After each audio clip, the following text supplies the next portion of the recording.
When it comes to quarterfinal Friday, you have to lay it on the line. Give up your body, and sometimes, yep, you've even got to put on the Superman cape with a Big Ten championship on the line in Chicago. Welcome to the house that Michael built. The legendary hardwood that sparked countless basketball dreams. This week, the best conference in college basketball comes to town.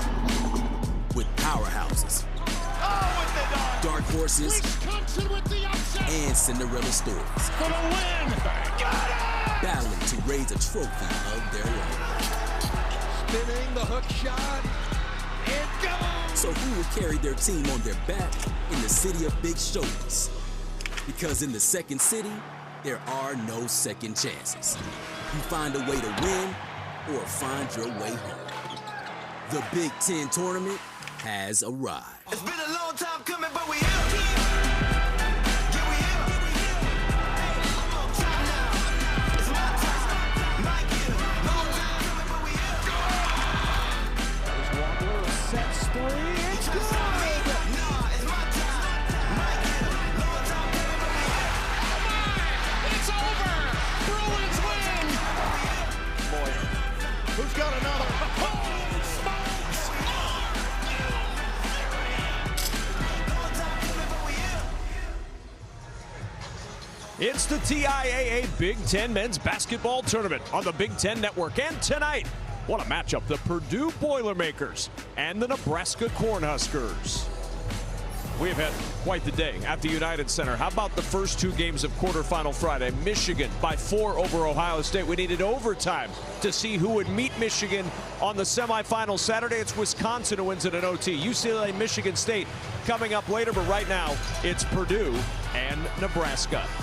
Good evening, everybody. Alongside my partner and friend, Robbie Hummel, I'm Kevin Kugler. We'll hear from Andy Katz coming up in just a moment. Tonight, in our first game, we've got one of the best point guards in America trying to knock off one of the best stories in college basketball. And he showed exactly why last night. A Big Ten tournament record, 16 assists. The one thing about Braden Smith, you could say the last 3 games, he hasn't shot it well, but he has made plays for others, averaging over 11 assists a game in that stretch. Braden Smith, always #1 at the head of the scouting report. For Nebraska, picked 14th in the Big Ten preseason poll. What a season it's been. Fred Hoiberg, your coach of the year by the coaches. Bryce Sanford, first team all-league by the coaches. Sam Hoiberg makes all defense, and Braden Frager, the 6th man of the year. What a season for the Huskers. Time to meet your starters. Here's Gene Honda, our public address announcer. Good evening and welcome to Game 13 of the 2026 TIAA Big Ten Men's Basketball Tournament. Tonight's game features the #7 Purdue Boilermakers versus the #2 Nebraska Cornhuskers. It's now time for tonight's TIAA Lock in the Win starting lineups. At forward for Purdue, a 6'9" senior from Sellersburg, Indiana. #4, Trey Kaufman-Wren. At forward for Nebraska, a 6'10" junior from Bursa, Turkey. #9, Burka Buktanjal.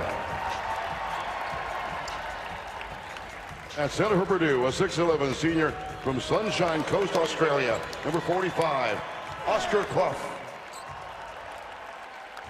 At forward for Nebraska, a 6'7" junior from Waukee, Iowa. #21, Bryce Sanford. At guard for Purdue, a 6'3" sophomore from Lexington, Massachusetts. #0, C.J. Cox. At forward for Nebraska, a 6'10" senior from Groningen, the Netherlands. #51, Ringvast. At guard for Purdue, a 6'5" senior from Fort Wayne, Indiana. #2, Fletcher Lawyer. At guard for Nebraska, a 6'3" senior from Plainfield, New Jersey. #10, Jamarcus Lawrence. At guard for Purdue, a 6' senior from Westfield, Indiana. #3, Braden Smith. And at guard for Nebraska, a 6' senior from Lincoln, Nebraska. #1, Sam Hoiberg. The head coach of Purdue is Matt Painter. And the head coach of Nebraska is Fred Hoiberg.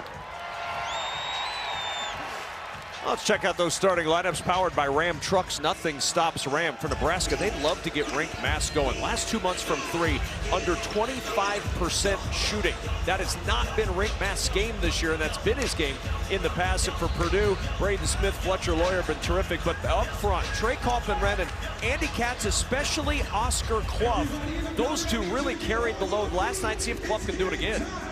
Yeah, I spoke with Matt Painter earlier this afternoon about what will be one of the keys to this game, and he said it's going to be rebounding, and that's where Oscar Clough comes in. If you look at Purdue's season, in the 7 losses, Clough was not able to play more than 30 minutes. In fact, he played less than 30.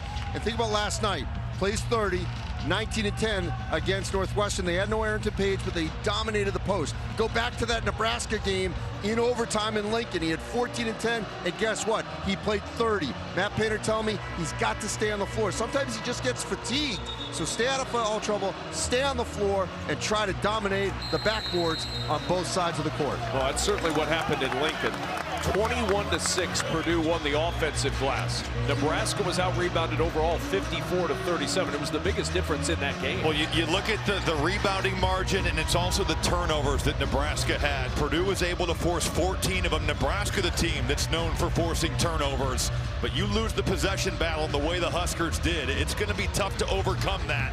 Both these teams in this game, Nebraska shoots a lot of threes. They force you to shoot a lot of threes. The three-point line in this one looms very large. Purdue shot 46 threes in their win in overtime in Lincoln last month. Here we go. Rink Mass, Oscar Clough, and quarterfinal Friday continues in Chicago. Kevin, you also mentioned Rink Mast and just his success against Purdue in 2 games. He's averaged 18, 6 rebounds, 6 of 13 from the field, in that first meeting. He has been tremendous against the Boilers. Here's Braden Smith, 10 to shoot for Purdue. Clough and Buchengel tied up underneath.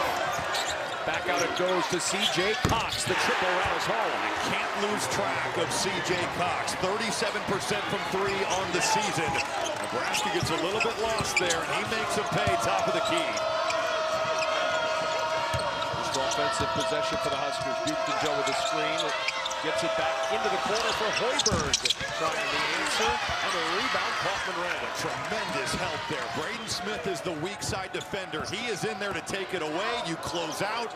That's exactly the execution that Purdue is looking for on the defensive end of the floor.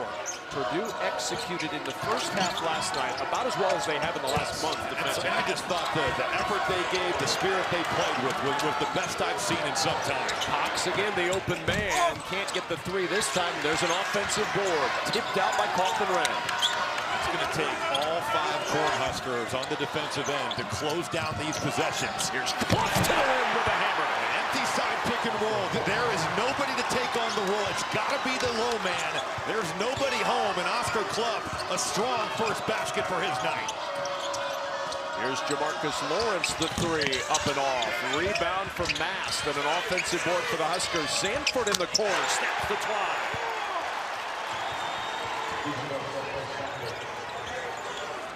How good has Price Sanford been this year? He led the Big Ten with 110 made threes. First team all Big Ten on the coach's side. He's just been a tremendous pickup. Well, just elevated his level here, especially in league play. I think in talking to Fred Hoiberg a couple years ago, when he committed to Iowa, he was so high on Price Sanford. Now he gets to coach him, and look at the dividends it's paid. Diving on the floor, it's a turnover to Nebraska with a possession error. Go back to that Clough buck. So this puts your defense in a real bind here. You're going to see Price Sanford is going to end up being the low man. It ends up being, even though it's not a pick and roll, it puts you in that situation. And even though the ball is coming towards you, you got to hang out there and then be able to close out. It's not an easy place to be for that low man in the defense. Pass, and a turnover right back to Purdue. You mentioned the turnovers, 14 of them in that game in Lincoln. And remember, Nebraska was down 22 early in the second half of the game, came all the way back, actually had a chance to win it in regulation. Purdue missed a ton of free throws at the end of that game. Smith. That's a kickball. Rick Mast boots that one through the uprights. Anything it takes, right? Hey, if he doesn't, Clough's slamming that one. That's going to be a jam. Statistician Ethan Cooperson says 41 yards, but on a windy day like this in Chicago, there's no telling where that ball's going to end up.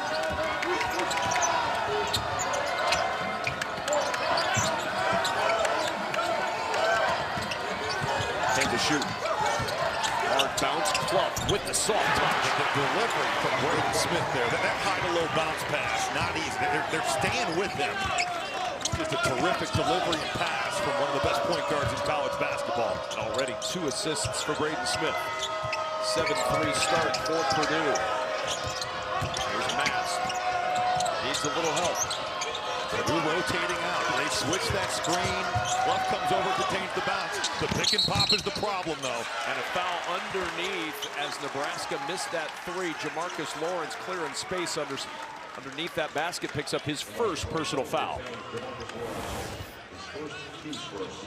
Jamarcus Lawrence making his way in there and just kind of truck sticking Fletcher Lawyer. So a 7-3 start for Purdue.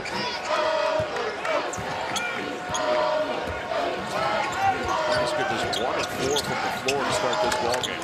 In the corner, it's Cox with his second 3. I love the action there by Purdue. The ability to flip that late ball screen, and then it's the short roll and spray.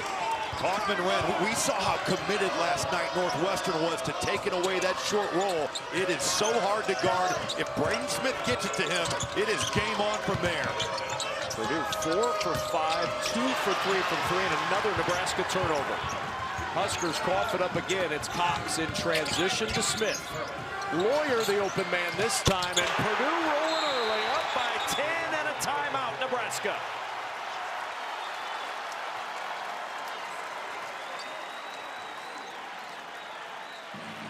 Well, Purdue has been locked in here in Chicago. They continue to put Bryce Sanford in real binds here. You got to be in to take away the short roll, but you've got a guy that can let it fly from 3. What a start for Purdue. 13 early ones. The Boilers rolling in Chicago early on. What you don't see in that beautiful shot of the city of Chicago is the wind. My goodness, was it vigorous today. 13-3 Purdue with the advantage. Right now you'll get 3 months of Big Ten Plus for just $5.99 a month with promo code SAVE26. You get access to hundreds of live Big Ten sporting events, full and condensed replays, and every live post-game press conference during the Big Ten basketball tournament. Scan the QR code on the screen and go to BigTenPlus.com and make sure to enter SAVE26 when selecting a monthly pass at checkout to take advantage of this offer. Watched Robbie Hummel today run into the United Center because he was being pushed by the wind. I felt like I was running nowhere because the gusting winds of up to what, 50? 50 miles an hour. That was challenged.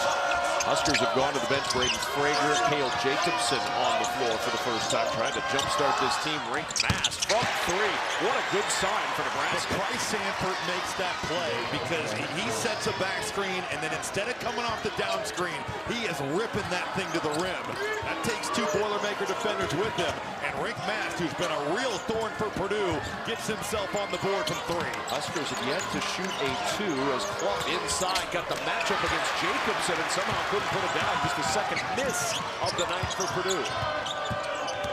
Sanford going to work against Cox. Tough fadeaway. They got the kind rim roll. Doesn't off the ball, and now you put the ball in his hands off a stop. And with that size, he can just go right over the top of C.J. Cox defensively. Huskers storming out of that timeout with 5 quick points. PKR inside, over to Lawyer, waits for traffic to clear. That 3 won't go. Clough for the offensive rebound, trying to dislodge Mast inside, and he does. Clough with 10 offensive rebounds in the only meeting earlier in the year. That's been a big story in this one as well once again.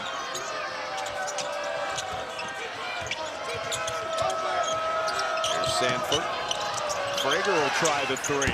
That won't go. Rebound, Trey Kaufman-Renn. They're trying to get Frager going. Oh, this last 7 from 3.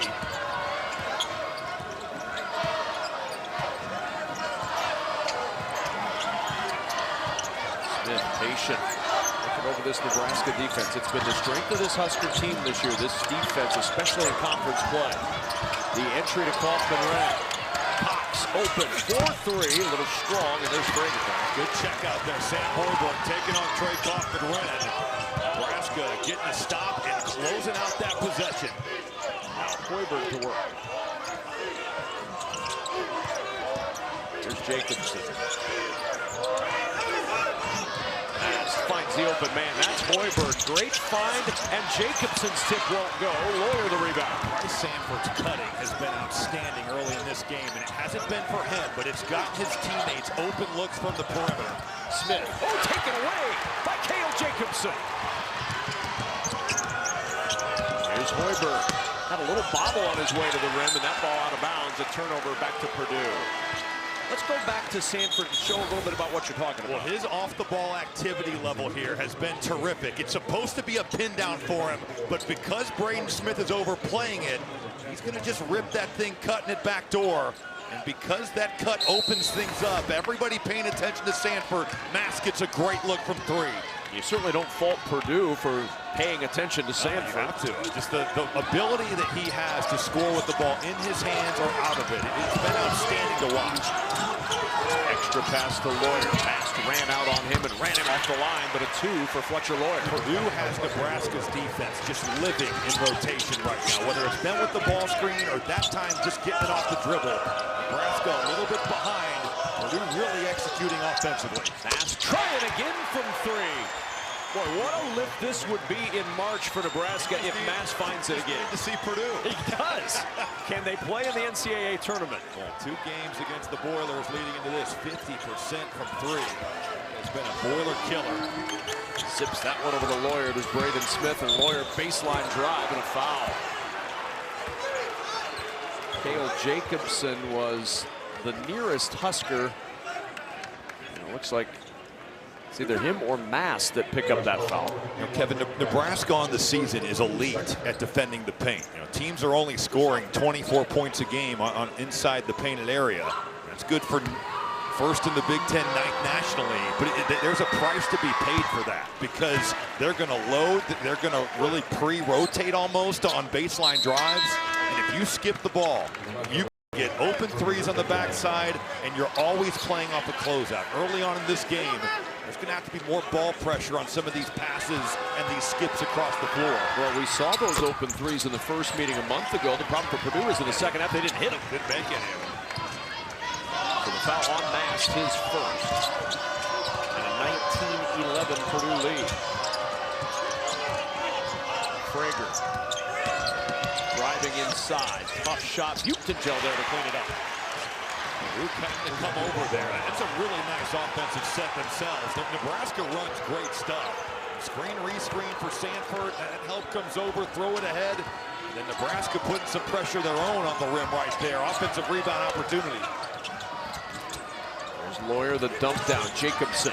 Good catch inside. In some trouble. He brought the ball down and somehow found his way to the rim. A gamble by Frager, and you end up just giving up an angle to a guy in Daniel Jacobson that's really struggled over the last 4 games. And just 3 points per game, 2 rebounds per game. He's been a little foul prone as well. 8-2 now in the paint. Here's Sanford launching the 3, and he hits. You give him just a glimpse, and he's going to make you pay. Come off that handoff, and you're just a split second behind. Sanford just an elite 3-point shooter. 7th in the league in 3-point percentage. Braden Smith trying to answer. Good rebound, Jack Benter. Nebraska still in a scramble mode defensively. 10 to shoot. And a turnover. Oh, they're going to call a foul. One official said out of bounds, a turnover. Cale Jacobson picks up the foul per Larry Serrato, and a timeout on the floor. Doesn't take much. Here's the foul once again. You got Jacobson with that left arm wrap. That hand, that's what the official sees. Tough call on Jacobson, but Purdue going to keep possession. Welcome back to the United Center. Purdue up 21-16 over Nebraska. You guys got off to a 13-3 start, Matt. How do you get back to the way you played early? Yeah, well, obviously they're going to make a run. They're a good team. We got to do a better job of staying with Sanford. He just made a tough one right there, but just try our best to keep the ball out of the paint. They run a lot of really good action. They try to break you down then off the dribble. We got to do a better job like on the basketball, but I like our ball movement. We've done a good job making decisions, getting some good shots. We missed a couple here of late, but they're good shots. That's what we got to keep doing. We got to keep exercising, you know, in our ability to rebound the basketball. We got to dominate the glass here. Thanks, Matt. All right, thank you. Sanford 3 for 3 to his point. The rest of the team's 3 for 10 from the floor. And a 5-point game at the United Center in Chicago. 10 to shoot for Braden Smith. Jared Garcia on the floor for Nebraska off the timeout. Jakari Harris for 3. They missed their last 4 from behind the arc after the hot start. The way Nebraska guards, they're just staying with Braden Smith. So you've got to wait there with the roll in. But Purdue is going to have opportunities for open threes. Smaller lineup, Jacobson on the floor as the only big. TKR waiting to come back in. Here's Garcia. He usually comes in and looks for a 3, and he finds one here. And I love the action. It's the handoff once again for Sanford, but as he's coming to the left side, Berke Buchtengel is setting a monster flare. That is cashing out for Jared Garcia. Here's Braden Smith trying to clear some space. Harris into the paint. 10 to shoot for Smith. Nothing doing right now. Going to work against Buchtengel. Smith throws it away. That's a turnover. And Nebraska's defense doing what they've done all conference season, ratcheting it up. Well, a phenomenal possession there by Nebraska, just rotating out. And then end of that shot clock, you've got to contain the dribble. You've got a big doing the job on Braden Smith, forcing a turnover. Second turnover for Braden Smith. Trey Kaufman-Renn and Oscar Clough back on the floor.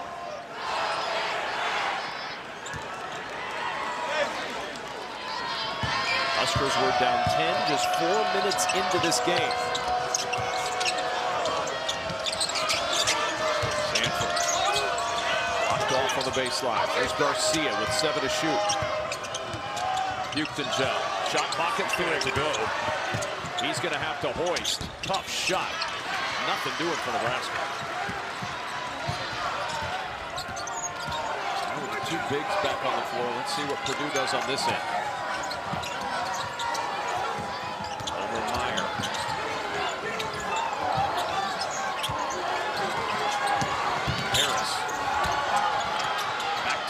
For 3. How good has Omer Meyer been in those catch-and-shoot 3 situations? And since January 1st, shooting that thing with such a high level of confidence. Meyer did a great job there of relocating and getting to the vision of Jakari Harris. 44% from 3 in conference play this year. Jacobson bumped, and that'll be a foul on Meyer. March 28th, don't miss live coverage of the Nebraska spring football game on the Big Ten Network and the Fox Sports app. Frager returns, Rink Mast returns for Nebraska. Jacobson will inbound. Coming off his best game, 15 points in the win last weekend over Iowa. Trying to get it to Mast, and Clough just too big. And Smith stepped on the sideline. That's a turnover right back to Nebraska. Oscar Clough in that drop, he was phenomenal there of being a guy that can impact the ball but then get back to the roller. It's going to be really interesting. Andy kind of hit on it in his first hit that if Clough can have the stamina to play that level of minutes here, especially in a setting like this where you're playing multiple games in such a short period of time. When he's on the floor, Purdue has been better for it. They're on the perimeter against Mast. Here's Jacobson inside. Back it goes to Jacobson. Extra pass Garcia, and Garcia traveled with it. We've kind of seen Nebraska's defense just stay in plays, and that's what Purdue did right there. Just keep making them make the next pass. And the Boilers rotating out and forcing a turnover. 2 straight Nebraska turnovers in the midst of a drought of over 2 minutes. Smith drops it off to Trey Kaufman-Renn. Just a dime, and Kaufman-Renn on the recipient of so many of those the last 4 years. That two-man action, that's a lethal combo right there. That pass by Braden Smith, and that's PhD level.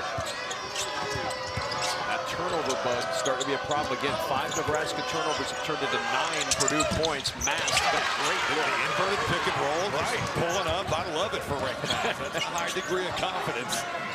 He hit a couple shots early, trying to find the range with the postseason here. Meyer looking. Purdue inching that lead back out to 7. Huskers haven't scored in over 3 minutes.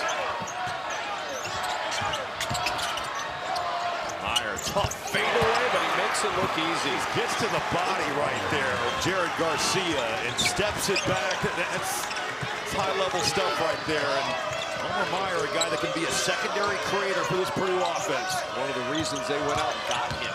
Came in as a late arrival in the summer. Garcia looking for another 3, and he hits his second. How about Jared Garcia?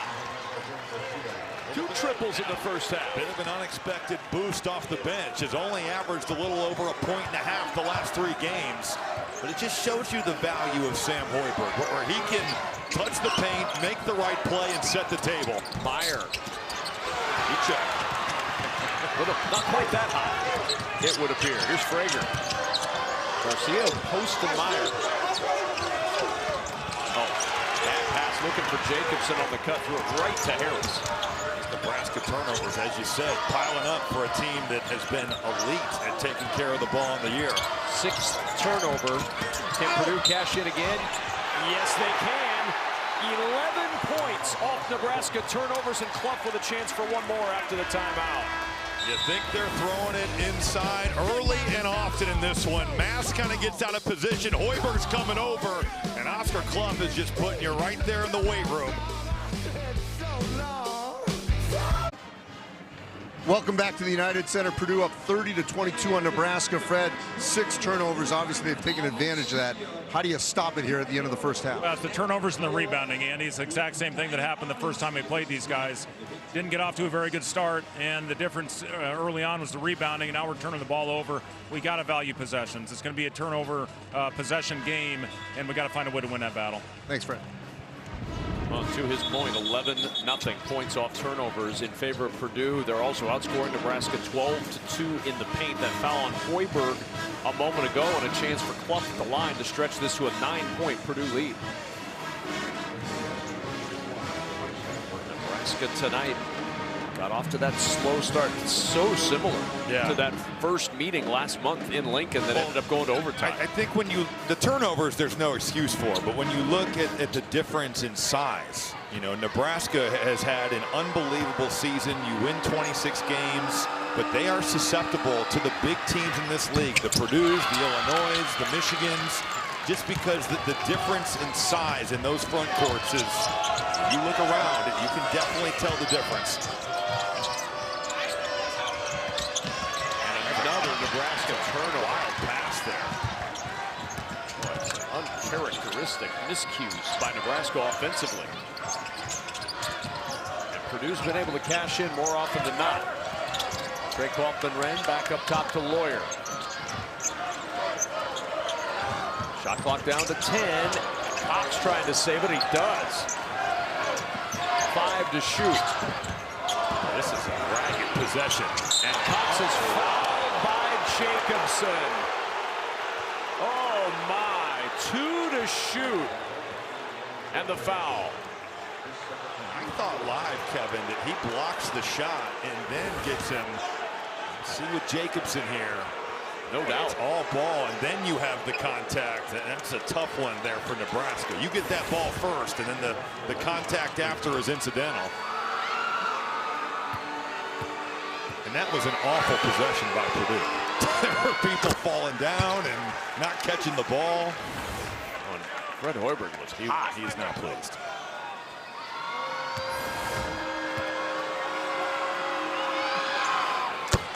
And he's one of those coaches you just don't see react like that often. And I think the officials understand that when he does react like that, much like with Matt Painter, sure, there's a reason for it. Right. I think as an official, you're probably prone to think a second time about the call because they don't usually react like that on either bench. Neither of those guys are coaches in this league that rag the officials like that or just are constantly on. Largest lead of the night for Purdue. Sanford will try to carve into it. That three is strong. What a rebound there. Battling for it. There's Hoiberg on his knees. Back to Sanford. Here's Mass stepping into a three. And pops the board. Great hustle by Nebraska. I mean, Prager gets up there, and then you got Sam Hoiberg digging it out. You get a wide open shot. For Fred Hoiberg, you love the effort on that possession.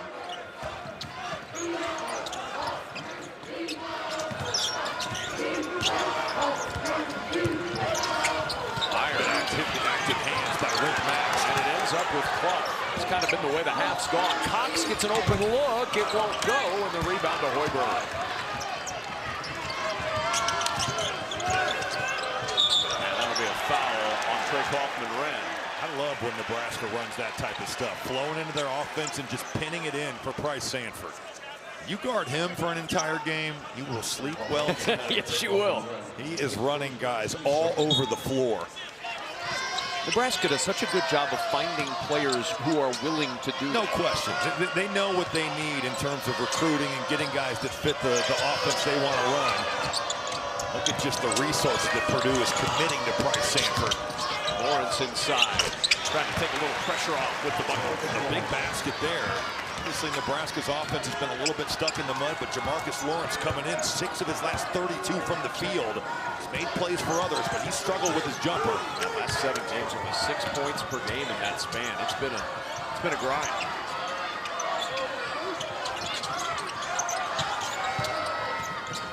Meyer with a shot clock under 10.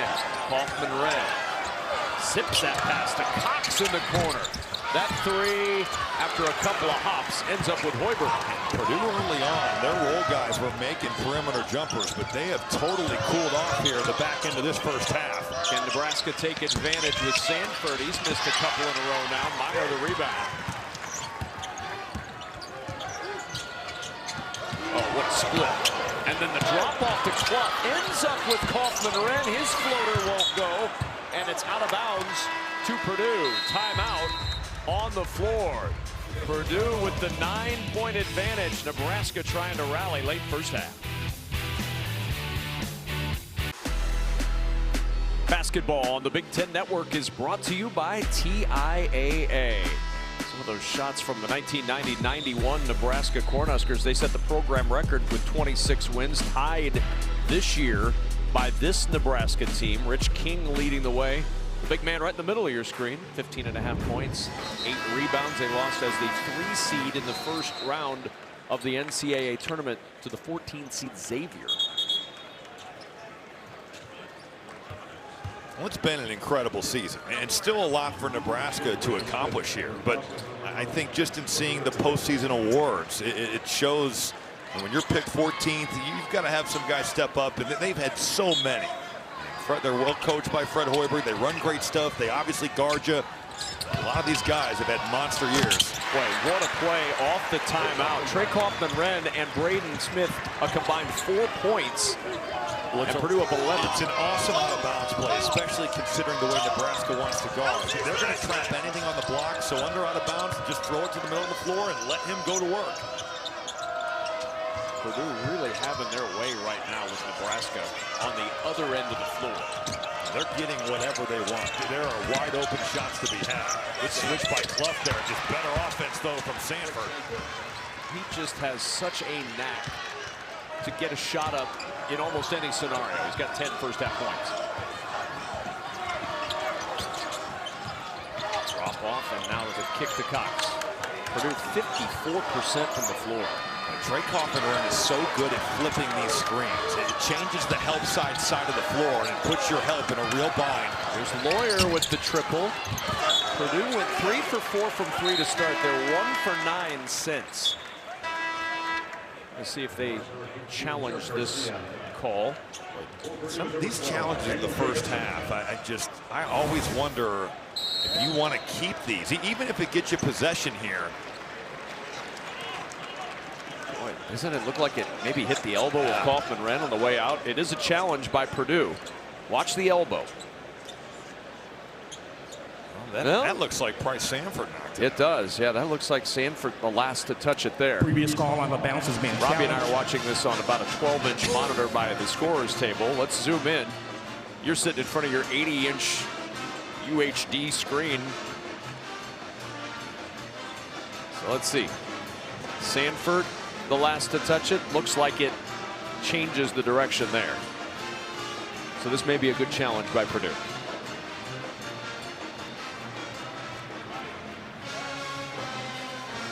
Should see Robbie. He's got a microscope out to look at this little screen over here.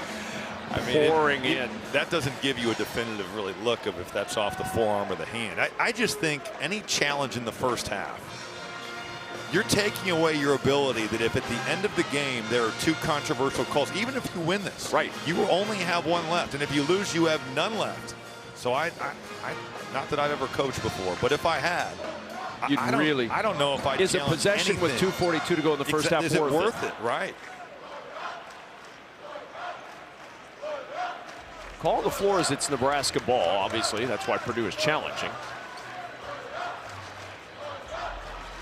Is the last but to touch it definitively, Sanford? can you say with 100% certainty that this is off Sanford's hand? Right.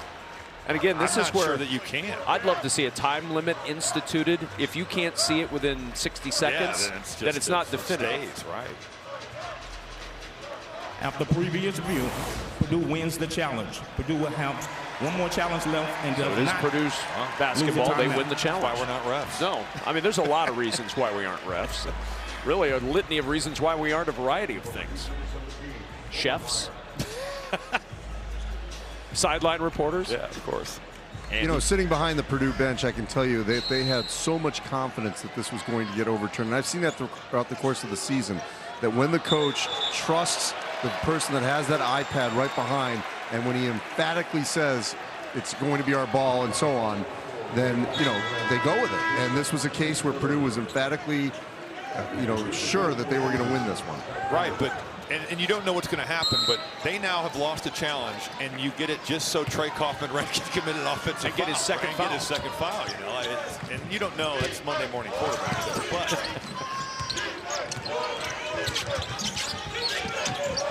Here's Sanford again. From 3, can't get the roll this time, and it's swatted out of bounds. Who's basketball? I thought Buitengel knocked that out of bounds. And he's looking, going, should I challenge? Should I not challenge? That was not a real aggressive, like, let's challenge this. Buitengel looks like he just comes in and smacks that thing. Or is that Jacobson's hand? Jacobson's hand, yeah. Watch this. Are we going to have no challenge? Oh, that does look like it's off the hand there, Jacobson. Robbie wouldn't have used it, though. I would not have. No. Because, again, it's still the first half. And in that sea of hands, it was hard to tell whose was whose. So Purdue ball. Meyer determined to get that shot up, and Garcia the rebound. Buitengel doing the job there of making that a tough contested step-back jumper from 15 feet. Buitengel to work inside. The skip to Lawrence. He'll launch the contested 3. And Garcia with the offensive rebound. He's had some big minutes in this first half. He has. Needs a little help here. Back to Garcia. Why not a 3? A little strong. Here comes Hoiberg to track it down again. Another chance. They're getting a taste of their own medicine here. These Nebraska wings are flying in there for offensive rebounds. Can they cash in with points? Lawrence will try to find Hoiberg. Back out to Lawrence. Extra pass Garcia. 2 to shoot. Got to be a jumper going up there. And a turnover. And a timeout. Lawyer calls timeout. That really, I thought, was going to be a shot clock violation before the timeout. Instead, he uses the use it or lose it with 1:15 to go in the first half. But Jared Garcia, he's got to let that fly there. Shot clock winding down. You've got Purdue in rotation, and you're absolutely right, Kevin. If that just continues on and he doesn't possess the ball, it would have been a shot clock violation. Coming up, stick around for the halftime show presented by Harbor Freight. Dave Rebson, Rayfeld Davis, Seth Davis, waiting for the opportunity to break this one down. It's been Purdue since the start of this game. Raphael, we appreciate that he's always aware of when the promo comes to say Raphael's coming. Don't miss out on Raphael. Seth and Dave don't even pay any attention. Just have an awareness of the camera. Yeah. That's a good thing to have, especially when you're as scantily attired as Raphael always is. His suit game here has been on point. It's something else. 14 points off turnovers as Purdue tries to add more before halftime. Big week for suits. Andy Katz, confident last night. Nick Cronin's still talking about his shoes. Lawyer with the triple, it's good. 17 points in the first half off Nebraska turnovers. Fletcher Lawyer, these last 10 games, has gotten back to shooting it the way that everybody knew he could, but he has been riding a heater here. 48% from 3 in that stretch. Hoiberg needs help trying to move Meyer. Finds Lawrence in the corner. He's fouled on the 3 by number 3, Braden Smith. It'll be Smith's first, and 3 free throws coming for Jamarcus Lawrence. Meyer was walling up, and he was a brick wall right there. Sam Hoiberg had nothing with him, and Braden Smith getting the contest, and there's that contact on the high 5. Right there on the right hand. Yep. So 3 free throws coming. First free throws of the night for Nebraska. They're not exactly a team that lives at the line. They are 346 in free throws attempted. Half their shots come from 3. Right. I mean, it makes sense. Yeah. And Purdue's not a team that shoots all that many free throws either. Really underlines, though, how much you have to cash in on the opportunities you get at the line. Purdue has led from the very beginning of this one. And Lawrence 2 for 3 makes it a 10-point game.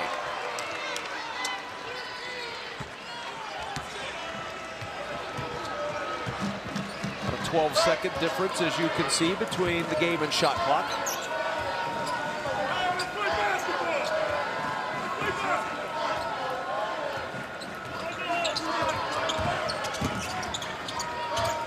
Smith back to Clough.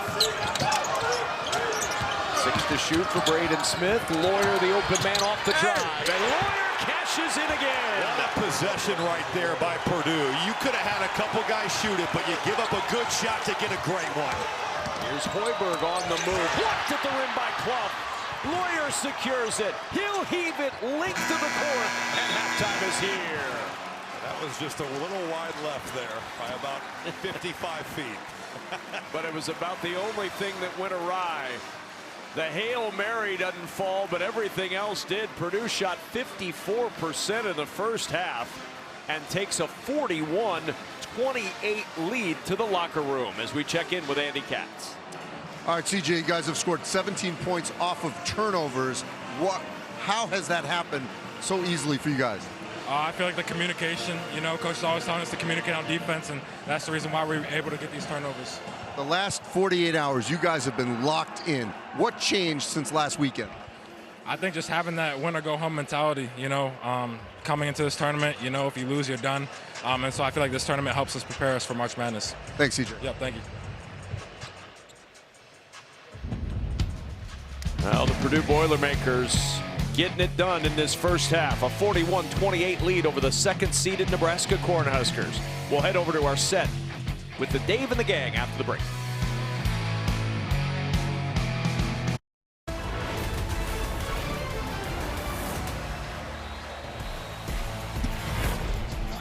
Halftime at the United Center. What a first half of the Boilers' second night in a row.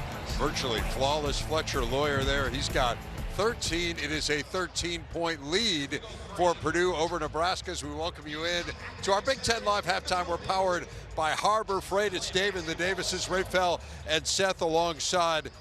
Yesterday, Purdue did not trail the entire game against Northwestern once again. They have led start to finish here, got off to the great start, and C.J. Cox, a huge part of it. Yeah, offensively, it is beautiful for the Boilermakers right now. I know we were all talking about their defense, and yeah, the defense is here, 17 points off of 8 turnovers, but I'm more impressed by this offensive execution. Just picking on Nebraska's principles. The basketball hits the high post, Nebraska's going to double. C.J. Cox just finds that open room and makes you pay for it, and then we know Purdue loves their short rolls. Trey Kaufman-Wren does a marvelous job of being patient, drawing Price Sanford into that ball screen and finding his wingmate in that corner. C.J. Cox, a benefactor in that offense in that first half. Fletcher Lawyer got going. You look at Purdue in that first half, it was big time on the offensive end. You got to remember, Seth, Nebraska's one of the better defensive teams we have in all of college basketball. Purdue making them look weak. Well, I don't know what's in Fletcher Lawyer's pregame meal these days, but I'll have what he's having, because when that ball goes in, everything flows. But to your point, Rafael, Purdue's defense, they are on point. They are locked in. Nebraska only averages 10 turnovers a game. They've already got 8 in the first half. You mentioned 17-0 points off. Purdue also plus 13 on the glass, which they should have that advantage over Nebraska. I think Purdue understands they're not real talented on the defensive end. They have to have the mental acuity and connectivity on the defensive end, and I think the fact that they played last night, Nebraska's been off 5 days, has been manifest here in the first half. Outstanding. One thing to keep in mind, the margin in Lincoln at the half was 16. It got as large as 22, and the game ended up in overtime. I'm just saying.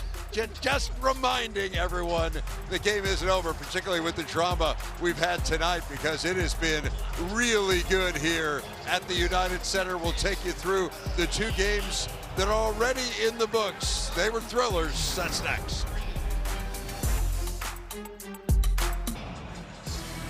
2 games earlier today in the great city of Chicago, so let's take you through what you might have missed here at the United Center, starting with Wisconsin and Illinois. We pick it up in overtime. That's actually Ohio State and Michigan. My bad. Elliot Cadeau to a dive Mara there. Wolverines up by 3.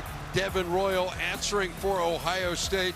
They take their first lead of the game, but they miss their next 7 shots, and Mara coming up with the loose ball and the layup as Michigan wins a close one, 71-67. Third win of the year over the Buckeyes. They advance in the bracket to pick up the winner of Wisconsin and Illinois, and yes, we do pick this one up in overtime. Nick Boyd on the move. Wisconsin on top 82-88. 38 broke the Wisconsin record for points in a Big Ten tourney game, which was set yesterday by John Blackwell. Austin Rapp for 3, a game they trailed by as many as 15.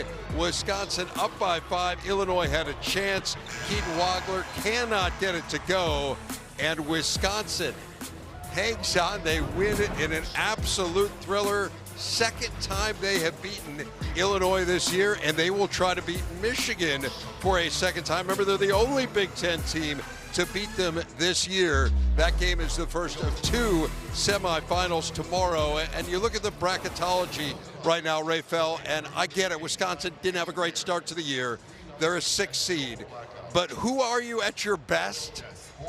They're really good. Man, I don't care what seed Wisconsin gets in the NCAA tournament. They can beat anyone in America, because you look at their backcourt, Seth, not too many guards in America can get you 30, but Wisconsin has 2 guards on that backcourt that can go out there and score 30 on any given night, combined for 69 points, 7 assists, 11 rebounds. Guards make you go in March.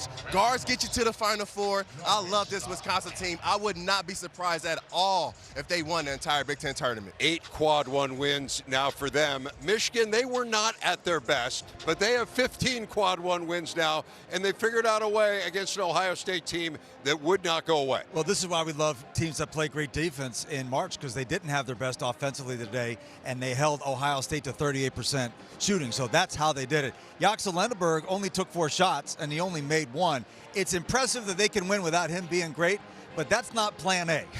They got the Badgers, and whoever they play on Sunday, whoever they play in March, they need Jaxel to be hunting his shot a little bit more these next few days. 30th win of the year. 6th time they've won 30. Of the previous 5, 4 of them ended in the national championship game. So we'll see whether or not the trend holds. Price Sanford's got 10 points for Nebraska. Needs some help, though. His team down 13 at the break.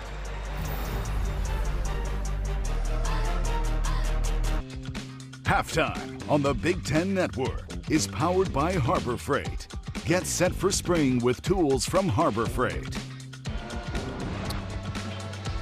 Boilers up by 13 at the break over Nebraska. Raphael, what does the shot chart show you? That Purdue is getting anything they want inside the three-point arc, shooting close to 70% inside the arc, and out of the perimeter, they are staying around the top of the key because they understand Nebraska's going to double that baseline, they're going to pack that lane, and those open shots are going to come at the top. And no doubt the difference inside. They both hit 6 threes, but it's Purdue with a 14-4 edge in the paint. Oscar Clough, a big part of that. Second half with Kevin, Robbie, and Andy coming up.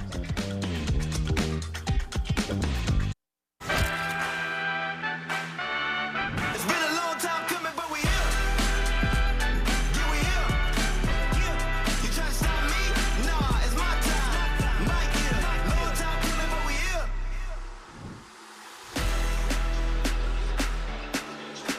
Back at the United Center, where Purdue with a 41-28 lead over Nebraska as we get set to start the second half. We welcome you back courtside alongside Robbie Hummel. I'm Kevin Kugler. We'll hear from Andy Katz in just a moment. For the Boilermakers, Rob, it's pretty simple. What they wanted, they got in the first their half. offensive execution, they've just had Nebraska living in rotation. And they've gotten great shots, and certainly the offensive performance to put up 41 against a defense that's rated, in the top 10 in college basketball. Matt Painter has to be thrilled with that first half and the way that their execution was offensively. Let's check in with Andy Katz. What's on the mind of Fred Hoiberg, Andy? Well, sometimes it's very simple. Don't turn the ball over. He basically told me 17 points off turnovers. That's the game right now. And clearly he stressed in the locker room that we've got to take care of the basketball. If we do that, they should be right back in this game. But an extremely frustrated Fred Hoiberg as we walk back onto the court. Well, and the crazy thing is, Kevin, is that the glass has been negated. Now, this is Michigan State. They're heading over here, making their way to the United Center. They take on UCLA in the game after this one. But I think for Nebraska, they've done the job on the glass. They're only getting outshot by 2. Sometimes you turn the ball over the way that Purdue can rebound. That could be more like 8, 9, or 10. Sure. How important are the first 5 minutes of this second half for Nebraska? They're vital. Just in terms of getting some stops and getting some momentum here. That's a good start. But Nebraska, they've got to take care of the ball, and you're going to have to get some contributions from guys outside of Price Sanford. Sam Hoiberg, who played the last minute or so of that first half headbandless, is back with the headband now. Breaking news. Mast. Here's Lawrence with 10 to shoot. Clough sagged off, and Lawrence took advantage. Clough was trying to get back to the rim, and Jamarcus Lawrence finds himself all alone at 15 feet. 11-point advantage for Purdue. Again, remember the first meeting, the only meeting in Lincoln. Nebraska was down 22 early in the second half. Came back and had a chance to win it in regulation with a free throw. Went to overtime, they lost by 3. 4 to shoot. Zipped that pass from Smith to Cox. And the 3 won't go. Rebound, Trey Kaufman-Renn. Amidst 3 Huskers able to put it in. Such a job to try to keep him off the offensive glass. 4th in the league in offensive rebounds per game. I love what Braden Smith did there, though. He knows they're coming to rotate. It's one dribble. It's skipped across the floor. Here's Lawrence. They're leaving him open. He'll try that 3, and Smith the rebound. Looking to push for Purdue. Up 13, toes the line, up 16. Well, lack of execution with the transition defense. You have got to find Braden Smith. Lawrence is late getting to him, and Braden Smith just walks into his first basket of the night. And the largest lead of the night for Purdue. Here's Lawrence. He's been the offense, at least the shooter in this second half, and the rebound ends up with Purdue. That coverage is designed. Little drop, they switch it late. They are daring Jamarcus Lawrence to beat them from the mid-range.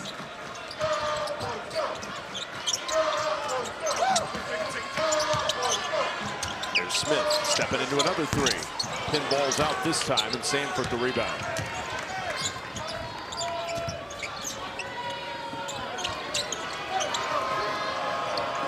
Huskers had to wait till Friday to make their debut and just trying to find any kind of rhythm right now. Sanford picked away, ends up with Hoiberg with 8 to shoot. Here's Mast, deep open 3. Pinball's out, tipped around and out of bounds to Purdue. A lot of battling inside from Trey Kaufman. With all the switching, too. Look at who's guarding Kaufman-Renn. It's Sam Hoiberg, one of the smaller Huskers on the floor. Now, Hoiberg's got elite toughness, but you're giving up a lot of size right here. And somebody has to find the ball. Confusion in terms of who's taking Smith, and Braden Smith walks right into that one. Nebraska's missed their last 7 from 3. Find themselves down 16 to the rim for 2. Last 7 from 3. Find themselves down 16 to the rim for 2 more. It's Kaufman-Renn. He's got 8. What execution, though. Kaufman-Renn gets the switch. He's rolling right to the rim. The defender's on his back. And Purdue wisely throwing it ahead and then hitting the roll man. And Purdue picking up right where they left off in the first half. We didn't see that last night. Second half was a struggle for Purdue. But in this second half, they are rolling. Up 18 as the Bruins make their way through the hallway. Our final game of quarterfinal Friday coming up next. It's UCLA, it's Michigan State.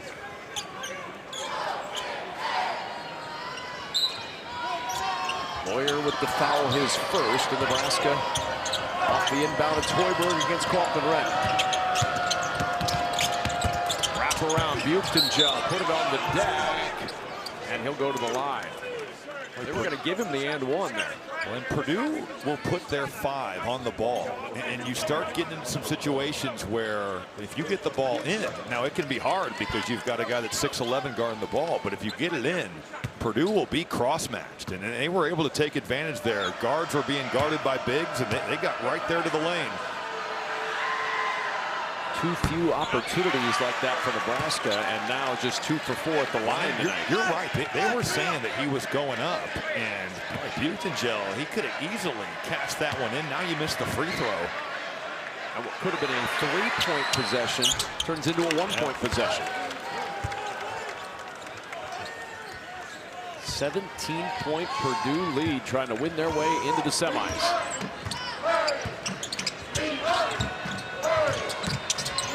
Steps in for 2. Buchtenjel came over to challenge that one late, and it's out of bounds to Nebraska. Well, he had to because they were cheating the play, and C.J. Cox made the right read. They were going way under. He just snaps it right back, and Buchtenjel saw the whole thing and took him on and communicated it out.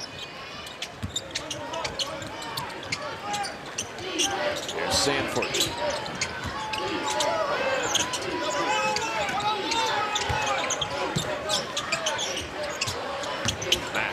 Off the shot fake, nowhere to go inside against Clough. And now 7 to shoot.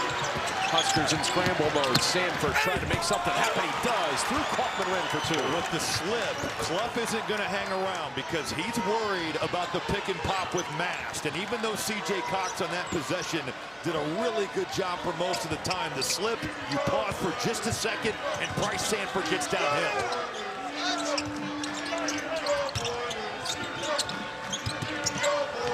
Smith on a hard bounce to Clough. That shot too strong. It'll go out of bounds, and that's going to belong to Nebraska. And a timeout on the floor. The Boilermakers and the Huskers trying to advance to the semifinals. Early second half advantage to Purdue.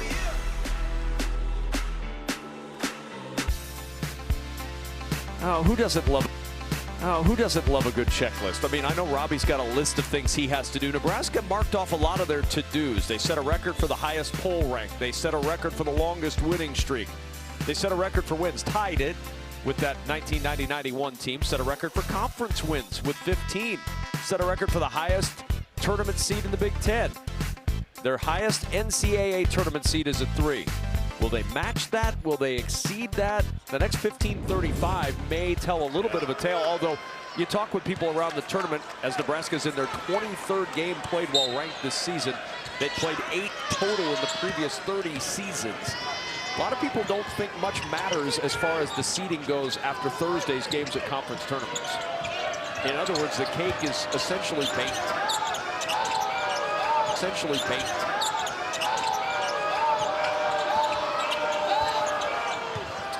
Sanford, hard dribble with the spin, the shot short. Buchtenjel offensive board. Nebraska's been able, with these switches, they've been able to get their own offensive rebounds on Purdue. Having a harder time cashing in on those offensive rebounds. They had a 48-second possession in the first half with no points, and they end up with nothing on this possession. As we check in with Andy Katz.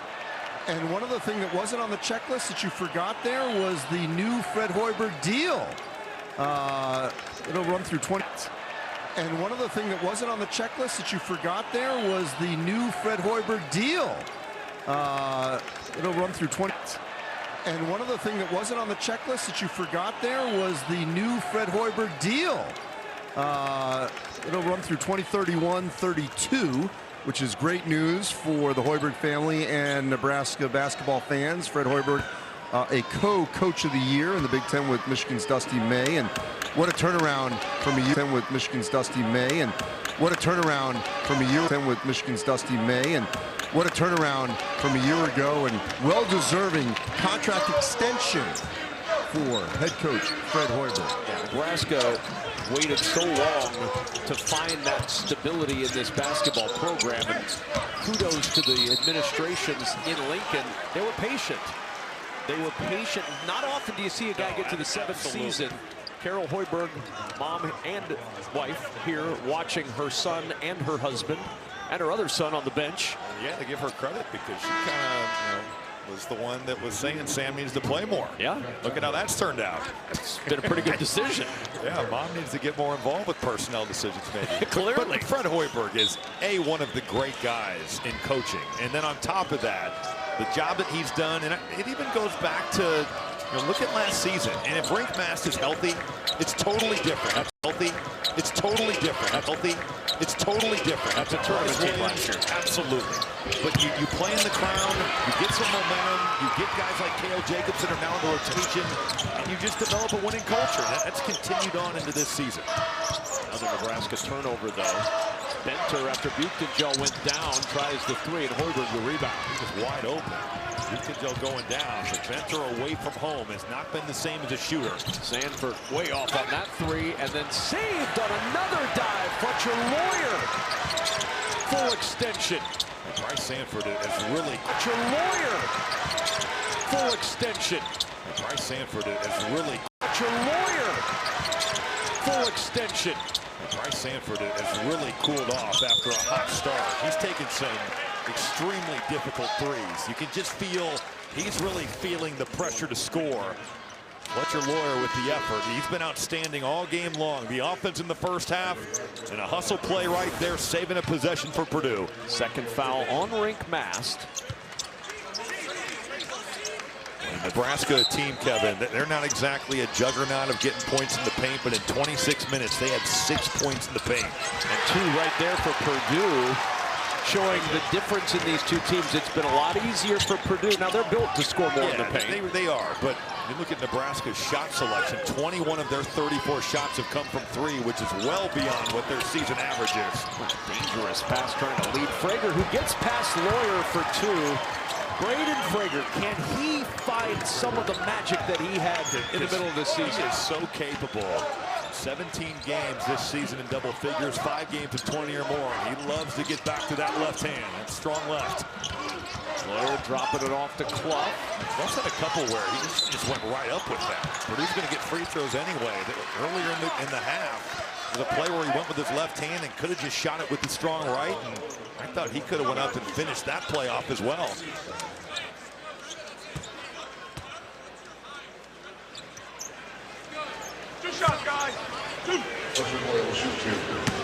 Lawyer to shoot 2 after the foul on Lawrence, his second.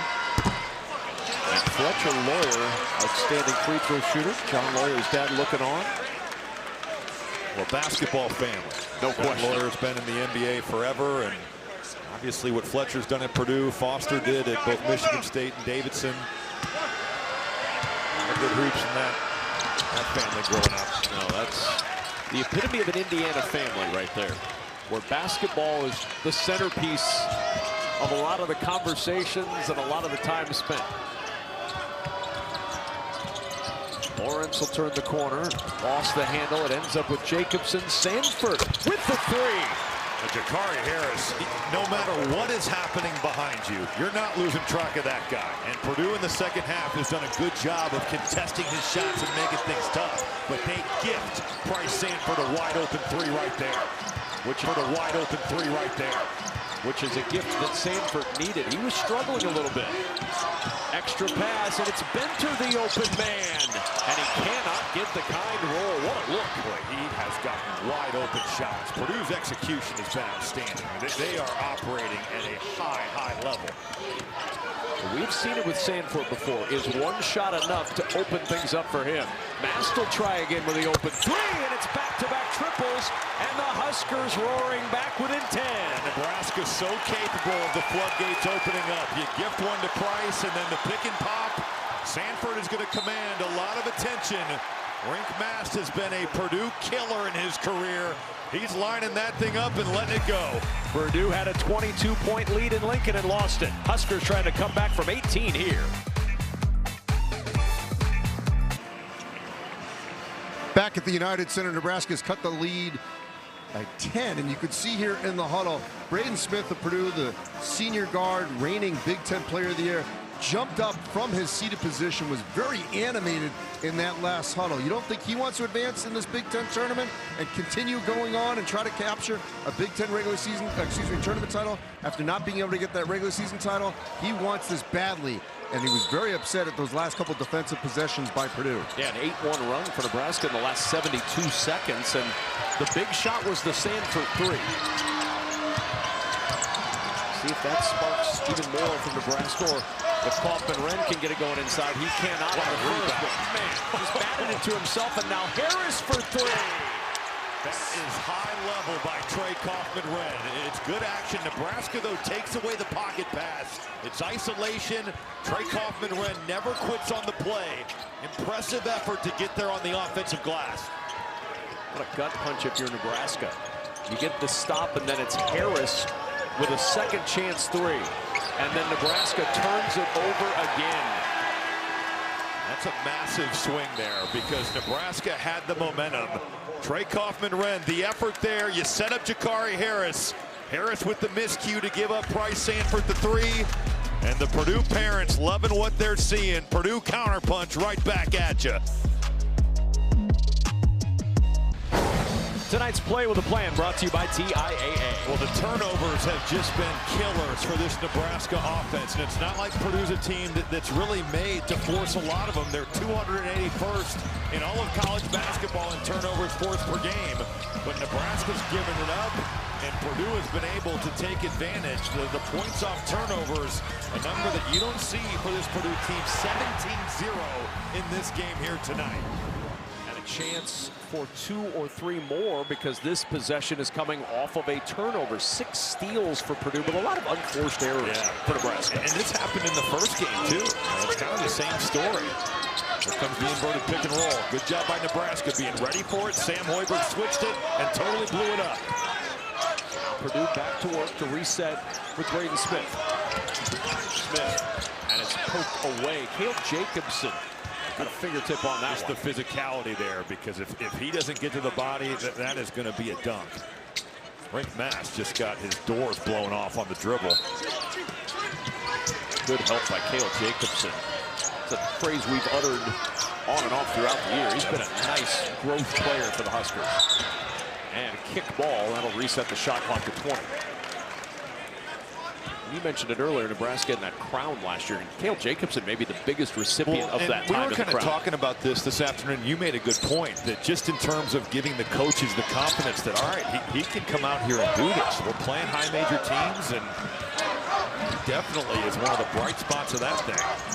Floater by Kaufman-Renn, pinballs out, and the rebound off of the hand of Jack Benter to Nebraska.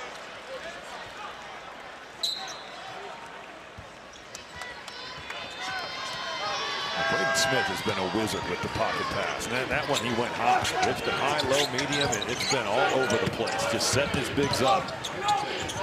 Here's Sanford. Last against Harris. Look at the built-in help. They're just forcing that to the side. They are pre-rotating. When these guards get switched onto Mast, they jump on the high side. That help is right there. It's honestly very similar to what Nebraska does on the baseline drives. Second foul on Braden Smith, 4th team foul in this second half, and Sanford will inbound.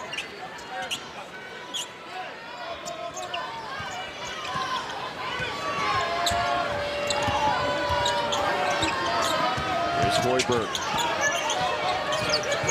Hoiberg matched up against Clough. Wants to take him off the dribble. Smith lurking. He dumps it to Jacobson. That'll be a goaltend. On its way down. And Kevin, that's a couple times where with Purdue and the way that they guard under out of bounds, you get mismatches on the perimeter. That clearly is coming down. But wise play by Sam Hoiberg to drive it, draw the help, and drop it off. Huskers have made their last 4 shots. Can they get the stops they need to climb back into this one?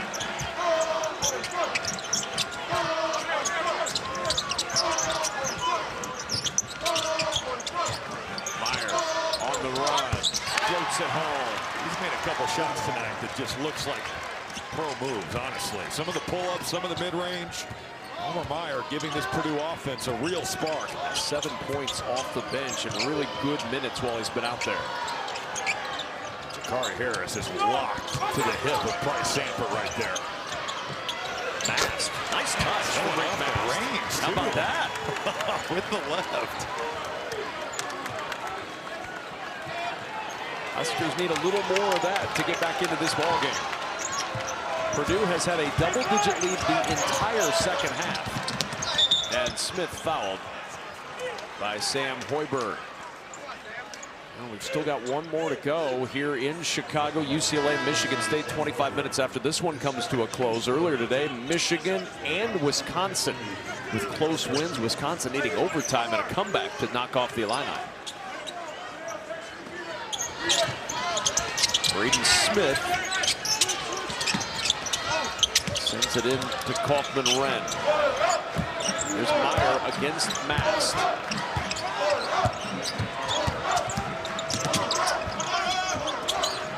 Harris finds Smith.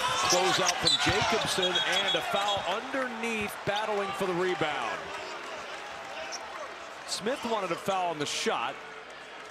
No contact there, but Mast, I believe, whistled underneath the bucket for Hoiberg. That's going to be Hoiberg's third. They call him for the undercutting, but he's blocking out. Yeah. What else would you tell him to do? He's giving up, fighting for his life. He's giving up 11 inches underneath there. It's a tough whistle But against also, Nebraska. just what you would teach your bigs is if they're blocking you out, just jump and get undercut. Clough again with the offensive board. Hoiberg trying to swat it away, and the officials will say it belongs to Purdue with 17 to shoot.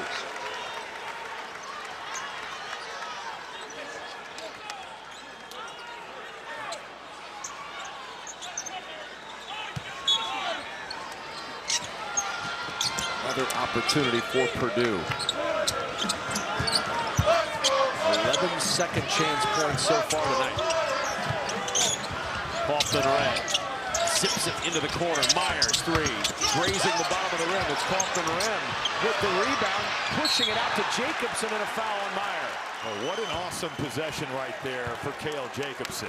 That's a 56-second possession of Nebraska getting a stop, but Jacobson's closeout and then the 50-50 play, he comes up with it.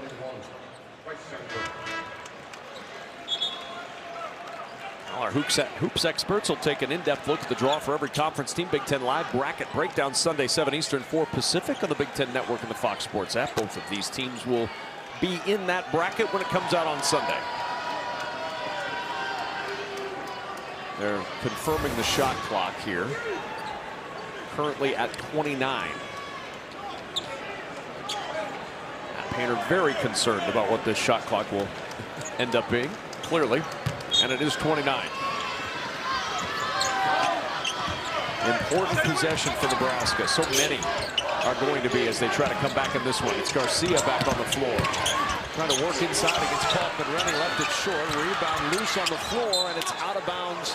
And it'll belong to Purdue. And already Fred Hoiberg says, I think I'm going to want to challenge that one. He's looking to be sure. Those players were telling him to challenge. And he has said, yes, we're challenging.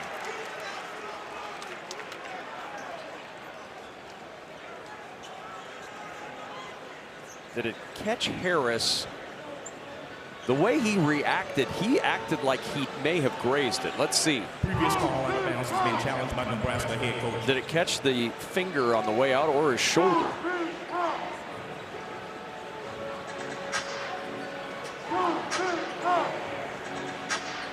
Another look at it. Looks like it hit the left hand. Yeah, I think it does too. Because the rotation of the ball looks like it changes ever so slightly. Here we go, zoom in even more. I think that does change direction there. I mean, we've had some challenges here. Man. Close.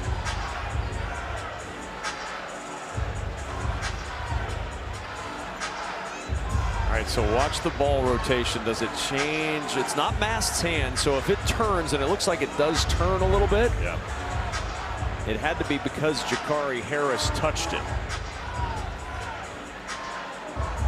Now, Fred Hoiberg and the Nebraska staff were at, oh yeah, absolutely. I mean, it's less aggressive than you would think. We're going to go even tighter here.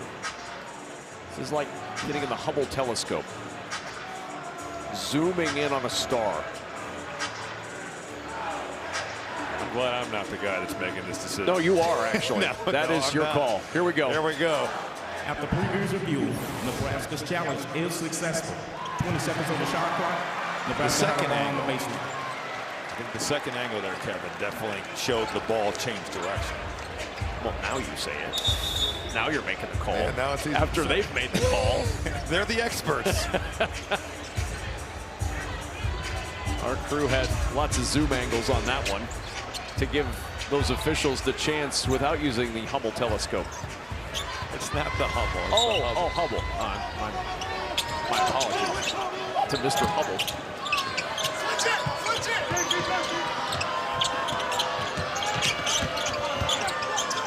Garcia, he'll try another three.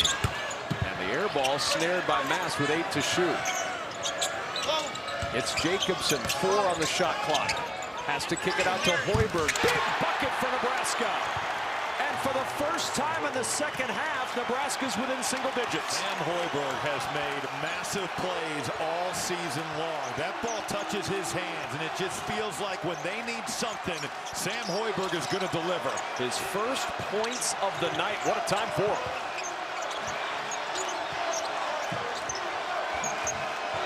Under 10 to shoot for Braden Smith. Sizing up Jared Garcia. That double came from Mass, and there's Clough to clean it up.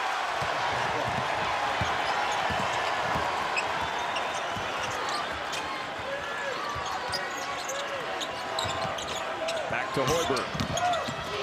Garcia driving in. He wanted to throw that down. It ends up in his lap and a foul. The foul on Braden Smith. That will be his third, and a timeout on the floor. Nebraska heating up. 6 of their last 9 from the field have gone down. Shot clock winding down. Sam Hoiberg making a big one to bring Nebraska back in single digits. You don't block out Oscar Clough. He's going up and he's tearing the rim off, and Trey Kaufman-Renn with the denial. Back and forth we go here in Chicago.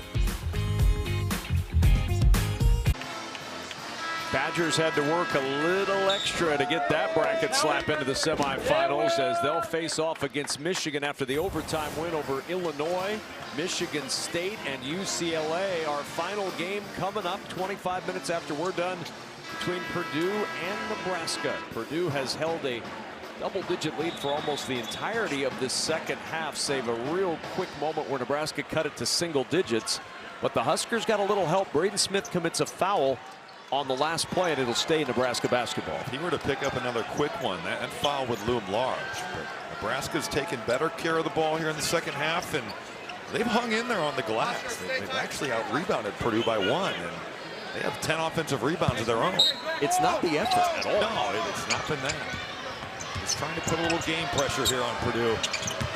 Hoiberg will leave it for Sanford. How about the rotation, though, by Purdue? That slip out. Peyton Sanford was going to have a look, and Purdue just rotated and shut it down. Sanford gets to his spot inside the arc, and Smith the rebound. That's executing the game plan, though. That's saying, well, when he slips, if we're behind, we are full-on rotating to Bryce Sanford. Well done by the Boilers. Here's Kaufman-Renn, the handoff behind to Braden Smith. Penetrates, fades, all the way around the world and out. That's his shot there, Kevin. Lets that fade away, going to that baseline on the right side. 1 for 7 today is Jacobson on the drive. Cale Jacobson brings the Huskers within 8. He has done all the little things for Nebraska. He's been great on the defensive end, but now giving his own offensive spark with the drive.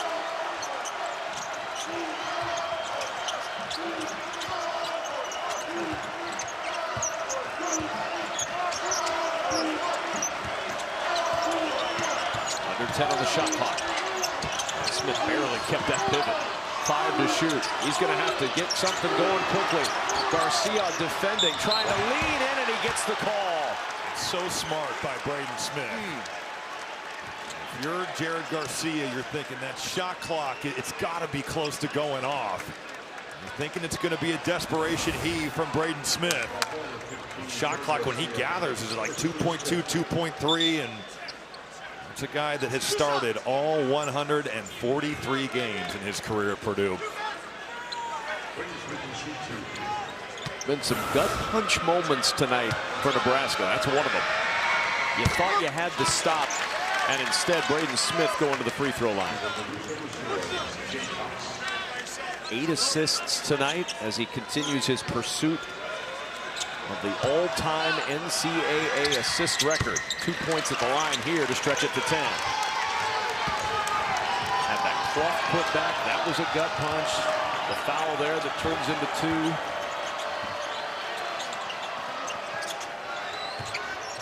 Sanford. Back to Garcia. In the corner for 3. Halfway down, and it pops up to Cox. He was wide open in that pick and pop. Made a couple of those in the first half. Garcia on the season, only 8 of 36 from 3 coming in. But he has made Purdue pay tonight. 2 for 5 now in this game. Sanford trying to take it away from Cox. Smith out to Lawyer. Step left for 3. Garcia can't secure the rebound, and it ends up with Smith. Finding Cox somehow for the triple.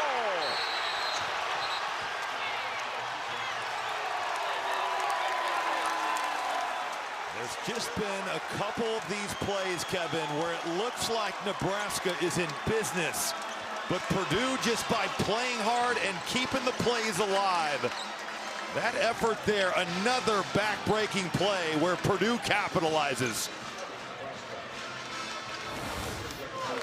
This looks like a stop. It's in the hands of Jared Garcia. Purdue gets it, Braden Smith skips it, and C.J. Cox does the rest. Well, the joy for Purdue and the parents of these Boilermakers absolutely love it. And the flip side of that, the agony in the Sanford family and in living rooms from Chadron to Omaha and all in between as the Huskers are down 13 with 5:36 to go in the second half. And all that in one possession. We talked a lot about points off turnovers in the first half. This second half has been about second chance points. They've got 22 points this half, and 10 of them have come off offensive rebounds. There's been opportunities. Purdue in the second half just 8 of 24 from the field. See if Nebraska has another answer. They really stuck with it. Every time Purdue has had one of those plays, they've answered the call. Hoiberg, back it goes to Mast. Can they find an answer again? They get a good seal from Buchtengel. You get the switch there. You get Clough on the ball. They're taking away the pick and pop, so Purdue late switches that. Buchtengel just sealing the way at the rim. Up on 5 to play in an 11-point game in Chicago. It's Clough. Drops it off underneath, and Kaufman-Wren's headed to the free throw line. The creativity by Braden Smith to get the ball on the short roll to these bigs has been otherworldly. I mean, it's the low, like kind of bowling to him. It's the high pass. He's taken every angle possible to set up Trey Kaufman-Wren in these screening rolls. It's been a remarkable display these last 2 nights for Braden Smith. 16 assists last night, 9 tonight, and like last night, he could have 2 or 3 more if guys are able to put that shot down. A couple missed layups last night. There's been, wide open threes that Purdue has not cashed in. And they've made some. They've made 9, 33% of them. Braden Smith, man, you play with him. He's going to set you up to be in a pretty good spot. And Purdue just able to continually stiff-arm the Huskers in this second half. 4 Boilermakers in double figures. Second chance points, points off turnovers. Not much of a glimpse for Nebraska as Mast will try to provide a little sunlight. That one pinballs out, and the Huskers 9 for 27 from 3 and a foul. What a rebound by Fletcher Lawyer to go up top. And Buchtengel with the personal. Fletcher Lawyer sticking his nose in there, taking on Buchtengel, and it's the type of effort. Lawyer known as a shooter, but he starts giving you some rebounding like that. That'll go a long way for Purdue. Only averages over 2 a game. On end of the 1-and-1 is good for Lawyer, who is closing in on moving into second place all time in a single season for free throw percentage, dislodging the person that holds that record right now, that spot I should say, and that's 3-time first team all Big Ten performer Robbie Hummel. You know, it's hard as your career gets further and further away. You just keep moving down and down. It's not easy to see. It's not easy to age, Robbie. That's true. It's tough. What a crossover. Hoiberg in the paint, working around Kaufman-Renn. He really did a nice job to get in front and create problems for Hoiberg. 15-point Purdue lead with the ball. The winner of this game gets the winner of UCLA Michigan State tomorrow in the semifinals. It's Cox. The 3 won't go. There's Clark. Another second chance opportunity, and it turns into 3. Fletcher Lawyer in the corner for Purdue. Purdue's awareness of Sanford running off screens has been outstanding in this game. Boy, Sanford's going to be seeing Purdue players in his sleep. That was almost a travel. Here's Buchtengel to the rim, fouled by Cox. He'll be at the line after the under 4 media timeout. You know, Coach Katie is enjoying what he has seen in Chicago from these Boilermakers. They've kept the pressure on all night and are 350 away from moving to the semis.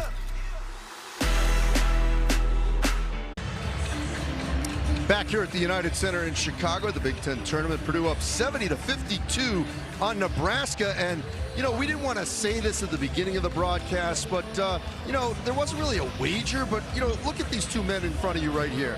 Robbie Hummel, one of the greatest all-time players from Purdue on the left, and really the person who started at an Omaha radio station. I mean, he is Nebraska's all-time finest broadcaster. So we got Nebraska, a grad, and Purdue, a grad, right to left. What's going to be the deciding factor now that looks like Purdue is on its way to a victory? What will Kevin Kugler owe you, Robbie?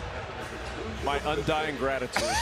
Always. Always. Yeah, my love, my undying. That sounds like a good wager, I suppose. Yeah, look, I've got to try to figure out my way around Nebraska fans, who are, it's not exactly going to be easy after this game if it doesn't turn around in the final 350, Robbie. So, I mean, you just sit here and gloat if you'd like. That's always so easy. Blame Robbie Hummel. You know, your own fan base of where you went to school. There's never any problems with that, is there?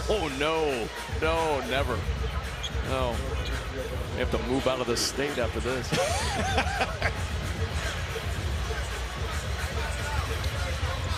Buchtengel to the line.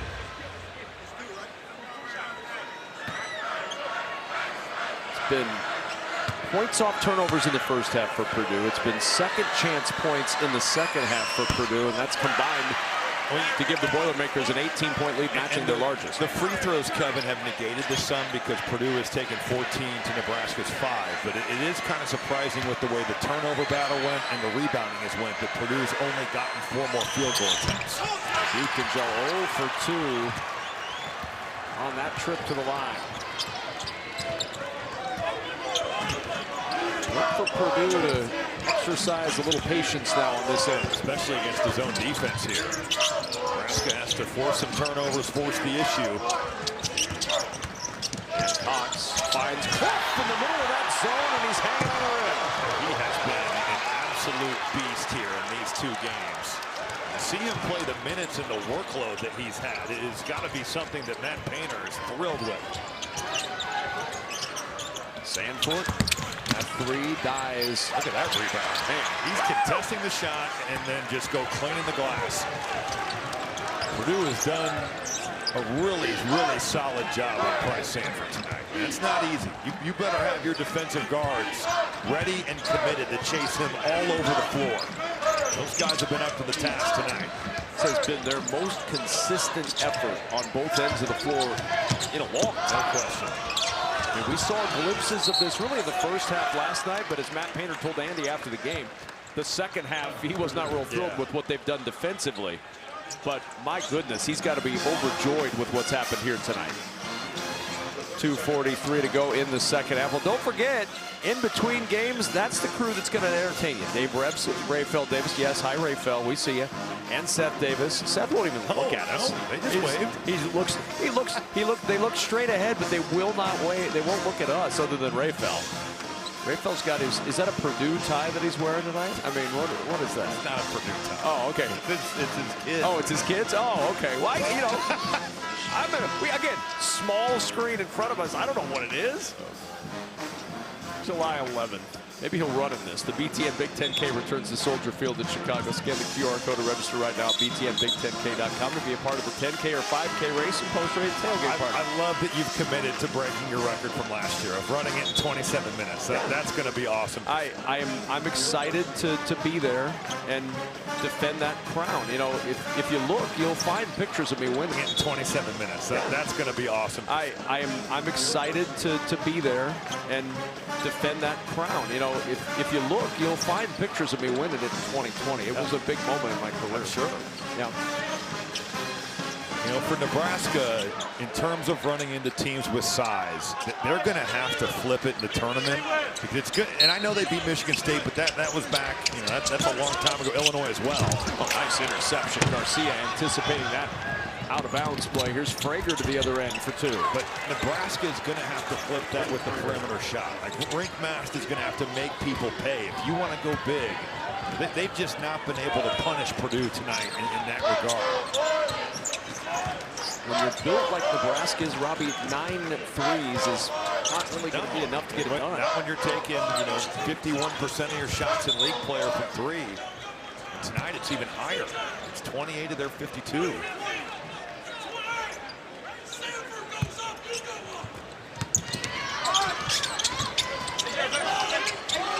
To shoot. Here's Smith. And Hoiberg the rebound for Nebraska. Coming up on 2 to play in this one. Frager to the rim and Clump with the foul. They need more from him, too. They do. Braden Frager, since that ankle injury in mid-January, it's just been up and down. And even on that drive there, Kevin, you can see that Frager, he's got some bounce to him. He's a sneaky athlete. He loves to get to his left hand, and he can make a 3 at a high clip. They've got to get him. These last 2 games, he's averaging 4 points a game. Well, Braden Smith is closing in on Bobby Hurley, and with the win tonight, he knows he's still going to have 2 more opportunities, 1 more game at least here, and 1 more game at least in the NCAA tournament. In terms of the record, that's really what he needed, right? Yeah. Just if he plays the game, he's going to get it. Just so his play here has been really high level.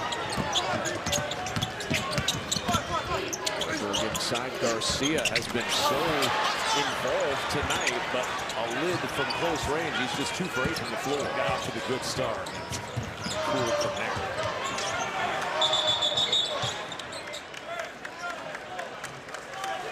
At a 10-second count, that'll turn it over, and that'll prompt the insertion of Kendall Blue into the game for Nebraska.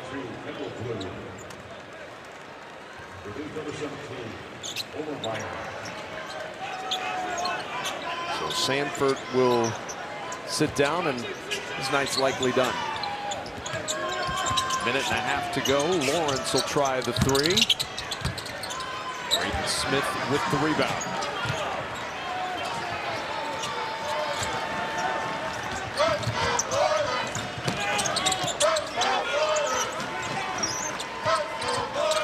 Purdue about to win wire to wire. Knock off the 2 seed Nebraska. This is as locked in as we've seen Purdue in at least a month. They've played really well here in Chicago. Well, the last 7 games, every single opponent of theirs shot 51% or better from the floor. Nebraska tonight is 39% shooting. Frager, that 3 will fall. Braden Frager hoping that at least maybe some late shot making could carry over to next weekend. Absolutely.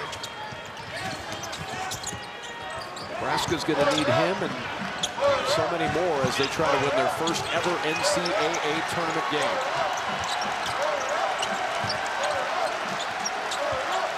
UCLA, Michigan State coming up as the Purdue fans celebrate a wire-to-wire win. Loyer will launch the 3, and the rebound to Garcia, and Nebraska will bring it up for the final time. Frager, deep 3. Clough the rebound, and Purdue can dribble it out. A lot of different stars tonight for the Boilermakers as they win it 74-58, and Purdue is in the Big Ten Tournament semifinals again.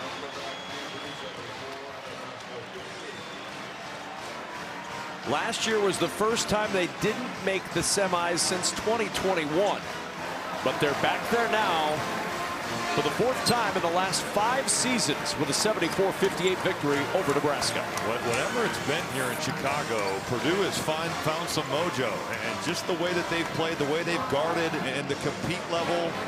And tonight, Matt Painter's got to be thrilled that a full 40 minutes here for Purdue to come out against a quality opponent and get it done and move on to the semifinals. So a 74-58 win for Purdue. Hoiberg, Sanford, Mast and company headed to the locker room. They know they're not done. They know they're going to be out there next week in the NCAA tournament as we check in with Andy Katz.